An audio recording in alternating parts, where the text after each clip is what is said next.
Jung was really something. You know, he really, really was. And his story, his story is sort of the archetypal conflict between modernity and the rational, and stuff that he knew was more important. And both of those things are visible in his work at every point. And so Hillman and Jung and Corbin give us permission to try to articulate, as you say, a provisional psychocosmology. That's the term that I like. Um, it's a myth that would work too. Mhm. Um, and one of the other important things that you said was it is provisional, and this reminds me of one of my favorite quotes from Ralph Waldo Emerson, who I don't know very well at all. He says where religions go off wrong is they take their symbols too seriously. He says you have to hold your symbol very lightly, Mhm. so you get whatever is most, whatever that is, that's the centerpiece of your myth, and don't grab it because it's going to change, or at least it certainly should. And Mm. if it doesn't, then everything will die. And this feeds into one of the images, one of the ideas that I think is the coolest in Corbin, which he says comes from the Zoroastrians, of whom he was very fond. And the story is that Corbin's mystical master, if you will, was Shuravarti, the 12th, 11th century Persian mystic whose works he studied for years and years. And he as much as says that Shuravarti was my master. And Shuravarti, as a Persian Islamic mystic, was really interested in showing that the Zoroastrians, the pre-existing pre-Islamic religion of Persia, the Zoroastrianism was really, fit nicely into the Islamic fold. And so Corban in his own work was trying to do something similar for Judaism, Christianity, and Islam to show what he called the Harmonia Abrahamica. So the Zoroastrians were really important for Corban, and he talks about their mythologies at the beginning of his life and then at the end and on all through. And the coolest story that he tells is that every being of light has an angel.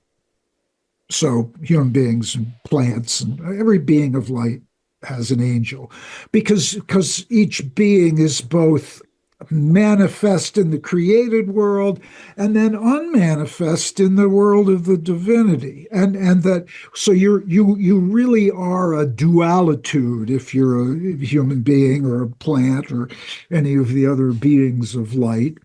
And so there's always this angel. And one of the ways to conceive of the angel is that the angel is what the connection to the angel, if it's well established, orients you. You can't, otherwise you're disoriented, which is bad because you don't know which direction you're heading or what you're supposed to do. But if you've oriented yourself with regard to your individual angel, things are good. Well, the angel is also sort of keeping you in perpetual motion in the best possible circumstance because you're both moving upward. It's very hierarchical. It's very sort of traditionally medieval. The angels are up there, and we're kind of moving upwards, ideally, as we purify our souls and get closer to the divine. So but the angel's always ahead of you. So there's the idea of what he calls the angel out ahead. So every being has an angel out ahead, and and that kind of keeps you from freezing because if because it's if your cosmology has that as its fundamental structure, it's a kind of energetics, you know, and so it's quite clear in your experience of your own reality that there's always more to come. You are never going to get to the place where you think, aha, now I'm perfect. Hmm. Now I'm great. It's I'm like, done. Yeah. yeah, I'm done. It's the anti-inflationary, Mm. it's like, oh no, there's always somebody, that angel out ahead. The coolest thing is that every being of light has an angel out ahead, even the supreme being. Huh. Even Ormazd, the great creator, has an angel out ahead because otherwise, look what would happen. He'd think, I'm God after all. I'm perfect. And everything would just freeze solid, and it would be over. and, Yeah. and Corbin says, no, it doesn't work that way. There's always, so it's a glorious, I mean, it's a mythology which is built on the idea of fluidity and motion and discovery.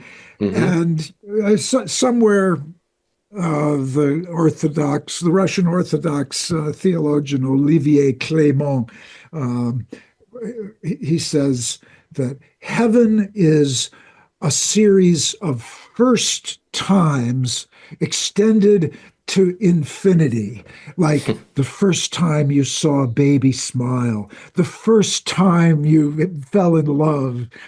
This is that. Hmm. This is oh, and you're always so there's always more. Hmm. There's no sense of oh, I'm going to die and get to heaven and everything's going to be great. Yeah. It's just none of that in Corbin's Yeah. This psychocosmology. idea in our culture that when we die, we check out. Yeah, Yeah. yeah, it's over. I mean, sometimes you certainly think, yeah, that would be good. I've had you know, enough.